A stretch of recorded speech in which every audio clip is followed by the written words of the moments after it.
Good evening and welcome to the last programme of the millennium, although as there's a compilation show next week, it's not strictly speaking the last one, but then again, strictly speaking, it's not the end of the millennium either. Still, who's counting or indeed watching by now? In the news this week, organisers of the Reading Motor Show regret allowing John Prescott to take the wheel for the opening ceremony.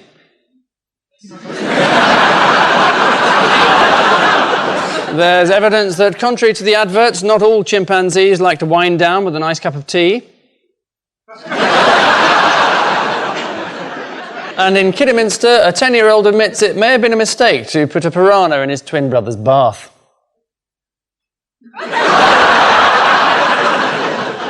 On Ian Hislop's team is a journalist and life peer who, according to The Guardian, is often happiest when working in tandem with someone younger and prettier. So for tonight, 1 out of 2's not bad. Bill Deeds.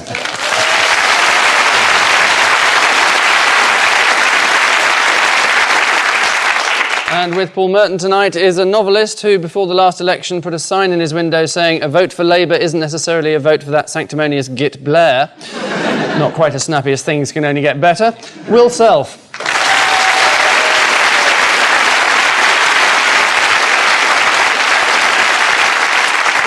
So let the battle of wills commence. Our first round is just that, Paul and Will. Your question to boldly answer. This is the story about Mars, I think. That's the thing that was meant to land on Mars, but we don't know if it has or not. Because we think it may have crashed. Yeah. The aim of the thing that was sent to Mars was to send back a radio. To send back a radio signal from Mars. It was to allow mankind to hear what it's like, in fact, on another planet. Oh, I see. So what is it like on another planet, Will? It's a sinister sort of parallel world in which everything's exactly the same as this planet. Apart from you. Apart from you. You're beautiful. Yeah. And what has happened to this We don't know, it's refusing to talk to us. Yeah. It's just crashed, doesn't it? It's in a gutter somewhere, having fallen over like that. There is an official explanation, which is... Do you believe in the little men of Mars?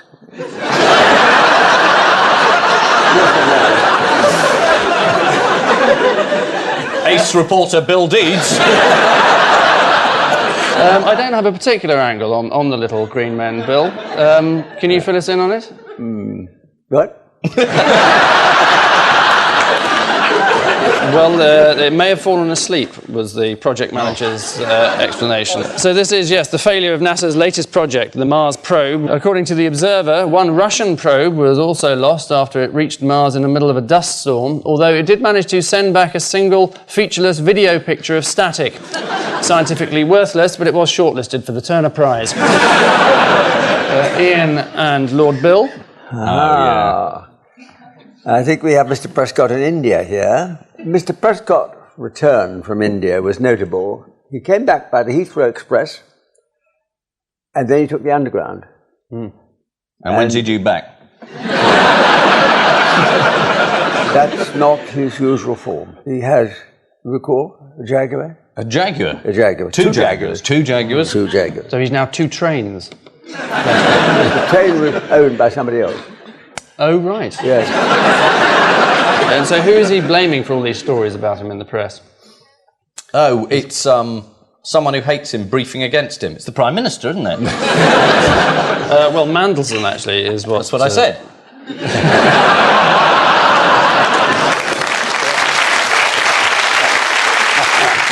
Now, according to The Independent, Prescott sees Mandelson's hand in everything. He said. So were you hounded when you were a minister like this, Bill? You were Minister for Housing? Not really, no. I was a very small Minister for Housing. Bungalows. I did, what did I do? You were... Weren't you Minister for Propaganda? You were Mandelson in your day. Well, that's a mendacious way of putting it. Yes, I was.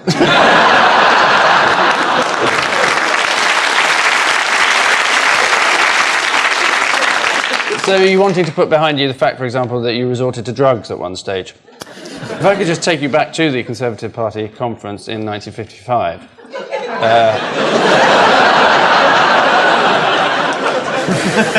when you were a bit under pressure, you weren't sure how well your speech was going to go down, and you resorted to, I think it was a couple of Purple Hearts.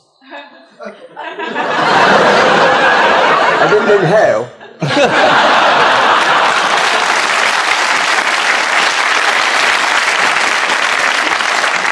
So have drugs always played a large part in your life? Because we've got a photograph of you here.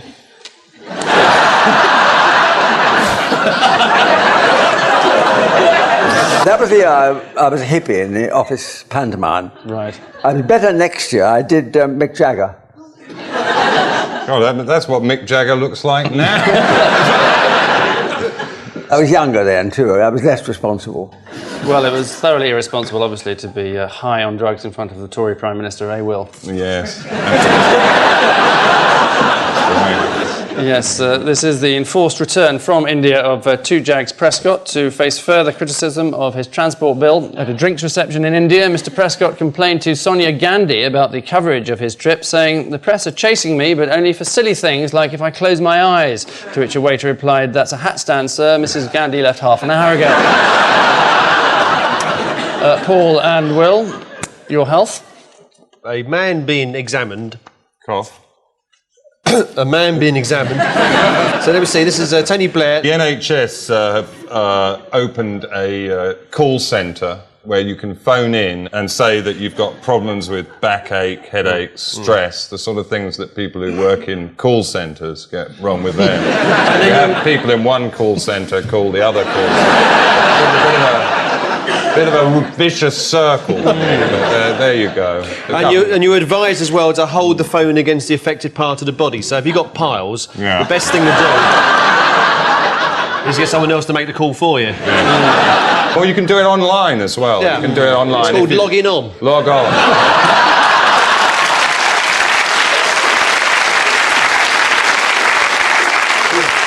Is this private or can other people look in? And so what was Blair doing up north this week? Proving there was no north-south divide. Yeah, he proved that to everybody's satisfaction. Because he went from the south to the north. And he made it. Back again. He made it. He didn't fall into a great big ravine. There was no chasm. No. That's a myth. Yes, this is the new NHS Direct online service, which allows patients to receive medical help via the internet. According to the Mirror, NHS Direct is all part of Labour's drive to drag the NHS into the 21st century, thus missing out the 20th century altogether. And finally, Ian and Bill. This is Miss World, the competition. Bill's woken up. That's great. Yes, it was won by Miss India. Now, the point about Miss India is that she's a brunette. No kidding. She's the 10th brunette in a row to have won Miss World. So, well, that's a riot by blondes, is it? Her name is Miss Yukta Mukhi. Have you got a phone number, Bill? Brunettes aren't my thing, really. Really? It wasn't entirely incident-free. There were the usual people there saying this is a cattle market, That's right. etc. Weren't there? Wouldn't you expect that? Well, if it was really a cattle market, I suppose Miss France would have burnt everybody else.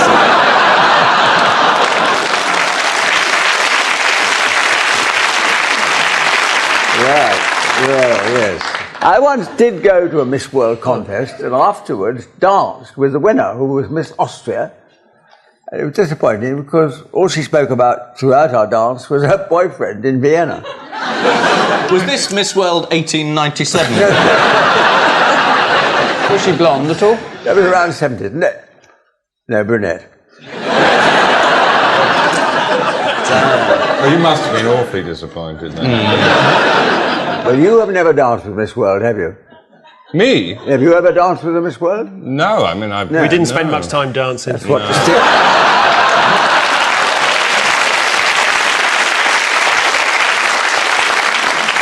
the difference between you and I have danced with Miss World and you have not. It's not the only difference. I think it is. Yeah, no, you have done some modelling, haven't you, yourself? Oh, have I? Oh, yes. Only a few years ago, we can see Bill modelling for Versace there. Very nice. Can I just make it clear, I'm not any sort of a transvestite.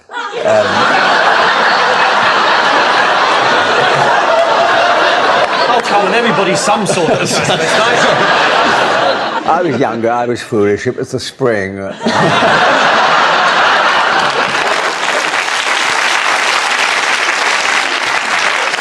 This is the furore surrounding the return of Miss World. According to The Guardian, whilst parading in a sequin bikini top and skimpy briefs, one contestant declared her ambition to be a High Court judge. Well, she got all the right gear. So at the end of that round, both teams lead by a non-existent margin, level as they are on 4 points each.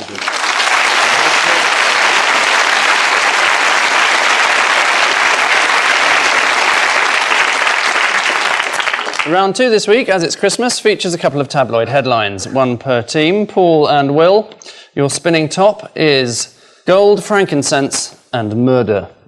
This is about a kiddies nativity play, which is somewhere like Canterbury or Salisbury, one of those places where I'm not allowed to go, where I'm, where sort of trollop novels take place.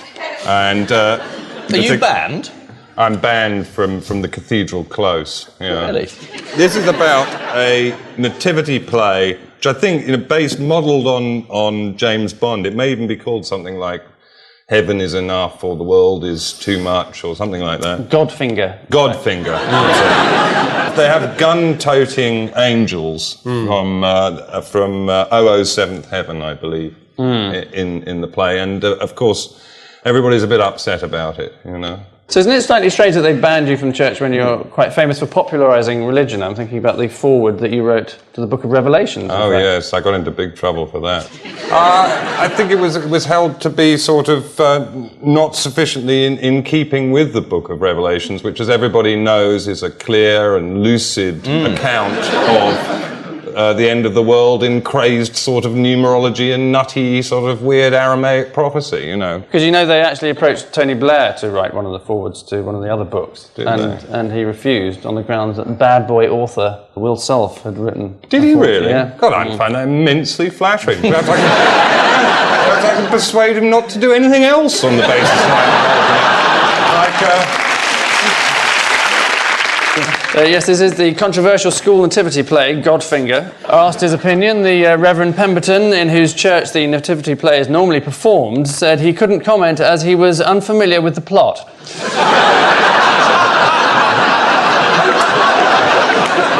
A bit of a drawback for a vicar. Ian and Bill, your tabloid tearaway is Gentleman's Bar, Bar Barred. I think this might relate to a diabolical plot to end the monopoly of men's clubs. I may be wrong about my surmise. I just think it's something to do with barring men's exclusive clubs. That's right. Isn't one of the main culprits the Carlton Club? Yes. And sounds like a chap like you is a member, Bill. Yes. Let me make it quite clear to you. Yes. We at the Carlton Club already admit women. What, once a week? No, admit that they exist. They're called associate members. You're presumably also a member of a golf club, aren't you? Yes. Isn't your golfing partner Dennis Thatcher, I'm referring to, obviously? And you said at one stage that it was a national duty to take Dennis on golfing holidays. The stress of being married to the Prime Minister is fairly considerable, and therefore it was a good thing occasionally to give him a change of air. Right. I think quite a lot of us found it incredible stress when Mrs. Thatcher was Prime Minister. Would you take us on a golf holiday? All of us. Come on, everybody. Yes, this is the government's indecision over the proposal to ban men-only clubs. The row over single-sex private clubs provoked comment from an official at the Equal Opportunities Commission. We believe that the continuation of private clubs results in various discriminatory rules and arrangements which support stereotypical images of men and women, she twittered.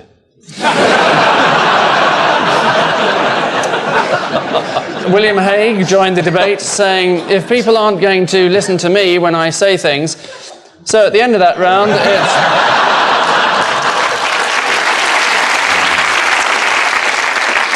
At the end of that round, neither team seems bothered by the idea of leading, level as they are on 6 points each.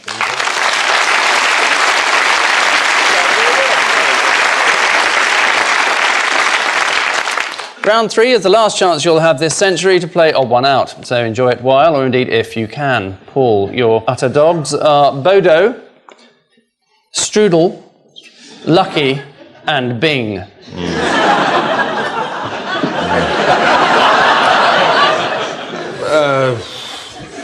Well, where do we start? I mean, it's not sniffer dogs. Is this something to do with sniffer dogs? No, it is to do with dogs. Well, It's a deadly difficult question. The dogs have all killed someone. yeah, for love. Bodo. Yes. Otherwise known as postman killer.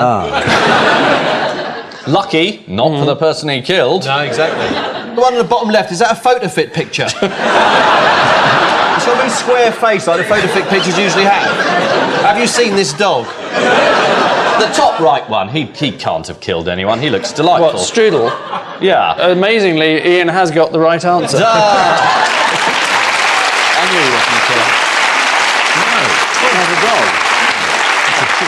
Although more specifically than that, the answer is that they've all killed Germans, except Strudel, who was killed by an Austrian, Arnold Schwarzenegger.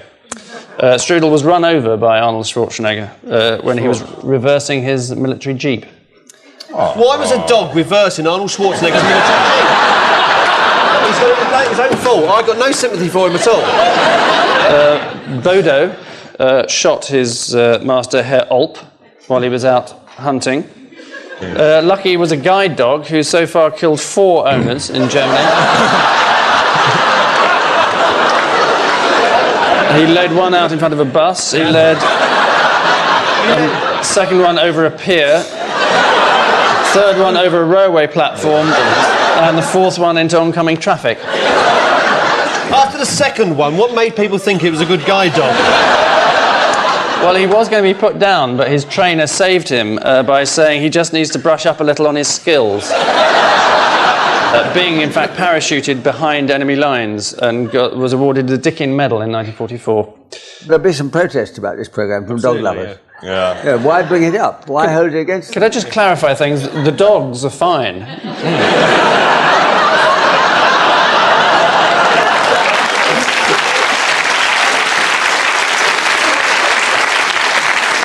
Except Strudel. Three-quarters of the dogs are fine. yeah. Strudel's not terribly fine. That dog died to give you a question.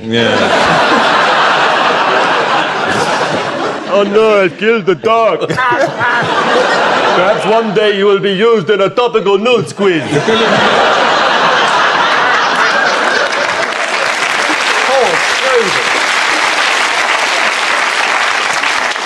After reversing his truck over the family Labrador, Arnold Schwarzenegger was so remorseful that he went to a pet store and asked for a replacement pup that was an exact match, to which the pet store owner replied, "I've got one at the back, but I'll have to reverse over it first."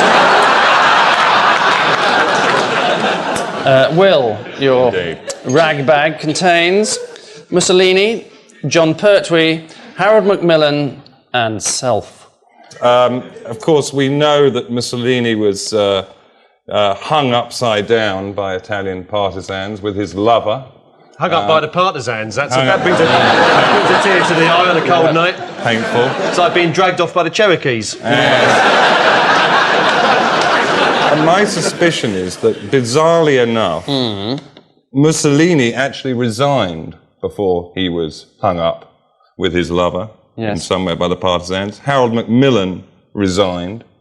I think that John Pertwee resigned from his role as Doctor Who, and that I am the odd one out for being sacked. Harold Macmillan didn't resign, he was taken ill. As Bill pointed out, the wrong answer.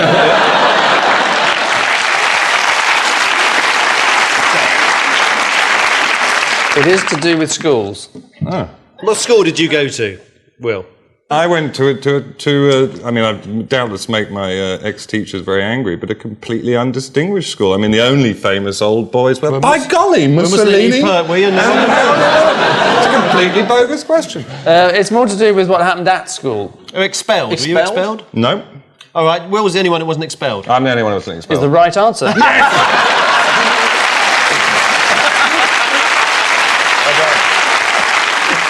According to the Daily Telegraph, Harold Macmillan was forced to leave Eton because of homosexual activity. Well, there's always one or two who don't take to it. Lord Deeds, your salts of the earth are Saddam Hussein, Marco Milosevic, Walt Disney and Hurricane Floyd. What occurs to me is that Saddam and the Mihailovic chap, Marco the Hurricane, Milosevic, it's all rather violent there. Whereas Walt Disney, well, when I think of Walt Disney, I think of Snow White and the Seven Dwarfs, particularly of Snow White. She was a brunette. Yeah. Lovely girl. All three of those pictures fill my mind with thoughts of violence. I feel that... This isn't on the psychiatrist's couch, Bill. It's about theme parks. okay. Well, Hurricane Betty, or whatever it's called, that's the one that destroyed a theme park. All the other ones have set up theme parks. Hurricane Floyd. Hurricane Floyd. Yes, is the right answer. Yes. Very good.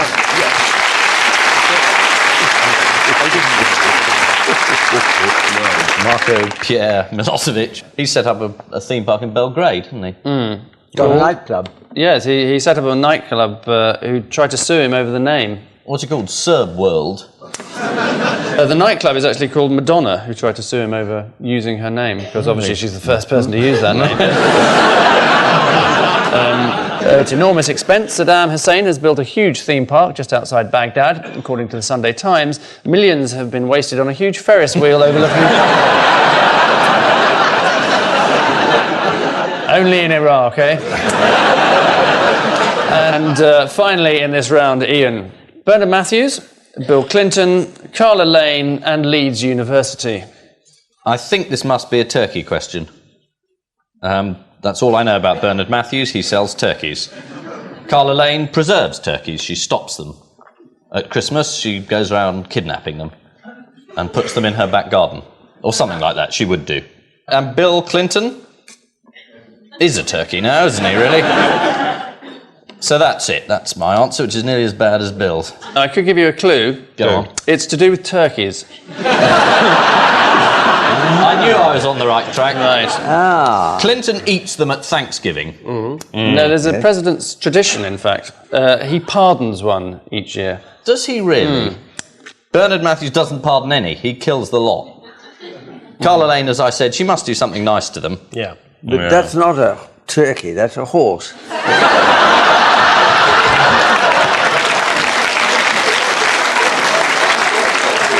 Could be a horse-shaped turkey chunk made by Bernard Matthews. Yeah. That could be a Leeds University-shaped turkey chunk. In fact, Bernard Matthews could be a Bernard Matthews-shaped turkey chunk. I think he is. Yeah. He's the odd one out because he doesn't do something nice with turkeys that the others do. Is the right answer. Yes, well done. Researchers at Leeds University discovered that turkeys stop attacking each other if they're allowed to peck at compact discs suspended above their heads. The method is now being used in thousands of turkey sheds across the country, which at least explains how Cliff Richard's Millennium Prayer got to number one. All of which gobbledygook moves Paul and Will further up the pecking order, leading as they do 10-9.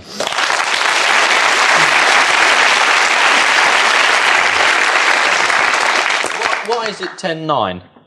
Because he has one more point than you. Yeah. But he Often didn't works out answer that any way. more questions right than we did. I think you did actually leap in with one answer earlier on. I think I actually did, actually. I think you did actually. I think I did, actually. He did. But they also didn't get the dog right, whereas I did. No, but it's the game that counts, not the scoring, isn't it?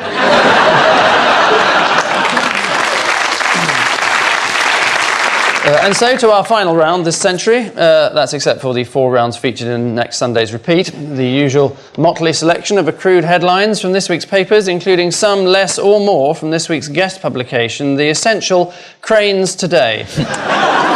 So to your marks, 4. How deep should I bury what? John Prescott. St Edmunds. This crane. It's not from cranes today. My hamster. It's in the right area. My cow. No. Turkey. My dog. Could take a while. My cat is the answer. Cat. Near enough. This is just one of a number of 999 calls police have ignored recently, ranging from how do you spell necessary to where can I buy a pint of milk to I know the identity of a wanted murderer. Next, what had a good 99? On his way British cranes. The cranes that Britain builds. The crane industry. Is exactly the right answer. The crane industry, very good. Next, yodeling hamster tries what? #1 dance, or to get in the charts. This internet hamster which dances. Yeah, the only hamster tries to climb up Cliff Richard's #1 spot.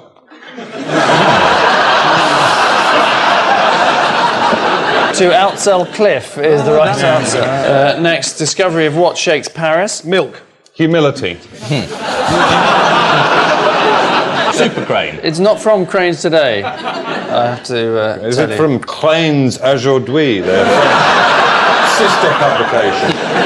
This is in fact masterpieces. There's 24 priceless paintings discovered in a Swiss bank. And lastly, Archer cancels what? Champagne and shepherd's pie. Parties. His Christmas parties, he's cancelled them. Yes, all his parties is in fact right. Especially the Conservative one. Were you invited to one of Archer's parties? Yes, sir. Did you get one of those bowling ball-sized cheeses? I got shepherd's pie. But they give everyone a bowling ball-sized cheese with emblem on, didn't you? Yeah, get one of with his crest on it, don't they? And they cancelled the order in a most peremptory fashion. He'd ordered 327 giant truckles. Nice word, that, isn't it? Truckles. Yes, we like that. Don't hear enough of Truckles. Truckles of and thyme. cheddar from a specialist company in the West Country. You're- And then they said, well, what are we going to do? He cancelled the order. They said, we've had our people making these truckles for weeks. And nobody else wants cheese with a Nobody. label with Tosspot written on it. So you can't sell them to people. Can't sell them. They don't want it. Which excellent adventures bring this bogus celebration to an end, with this week's party poopers being Ian and Bill with 13, and this week's party poppers being Paul and Will with 14.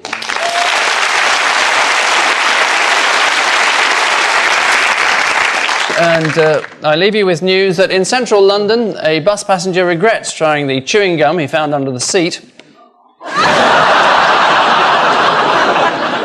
Scandal rocks the world of sport as the England Garden Maze champion is accused of cheating.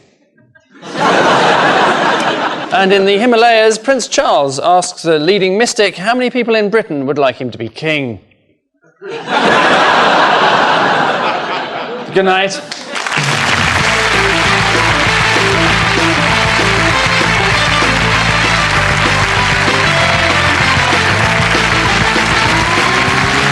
20 years since Frank Spencer, Michael Crawford's career has rocketed him to musical stardom.